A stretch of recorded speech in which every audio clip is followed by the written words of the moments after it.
Mahal naming Diyos, Ama ng lahat ng kabutihan, kami dumarating sa iyo ngayong Martes Santo na puno ng pagpapakumbaba at pananampalataya. Salamat Panginoon sa iyong anak na si Jesus na sa araw na ito ay patuloy na nagturo, nagbigay ng liwanag at naghanda para sa darating na sakripisyo.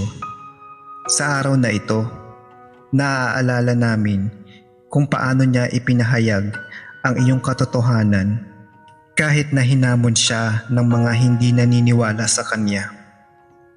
Panginoon, tulungan mo akong makinig sa iyong salita.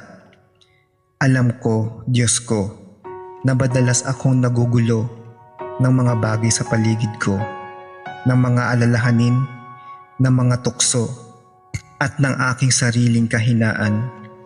Ngunit ngayon, Ama, hinihiling ko ang iyong gabay.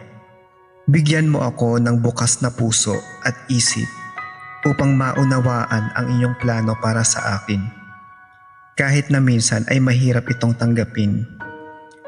Jesus, sa araw na ito, ipinakita mo ang inyong kapangyarihan at pag-ibig kahit alam mong malapit na ang inyong pagdurusa. Salamat sa iyong katapatan sa amin. Alam ko na hindi ko kayang tumayo na mag-isa sa harap ng mga pagsubok, kaya't hinihiling ko ang inyong lakas, Panginoon. Tulungan mo akong magtiwala sa iyo, kahit na ang daan ay madilim at hindi ko makita ang kasagutan. Ama, naway matutunan ko ring ibahagi ang inyong pag-ibig sa iba, tulad ng ginawa ni Jesus sa kanyang mga turo. Patawarin mo ako sa mga pagkakataong hindi ko na ipakita ang inyong kabutihan sa aking kapwa. Bigyan mo ako ng tapang na magsalita ng katotohanan at magmahal ng walang kondisyon kahit na ito'y maging hamon sa akin.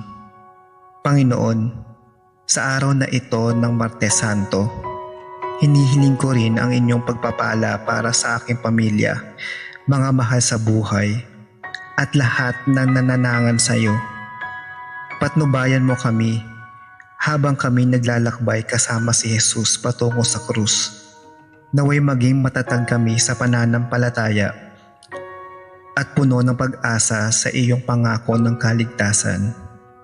Sa pangalan ni Jesus, ang aming guro at tagapagligtas, kami nananalangin. Amen.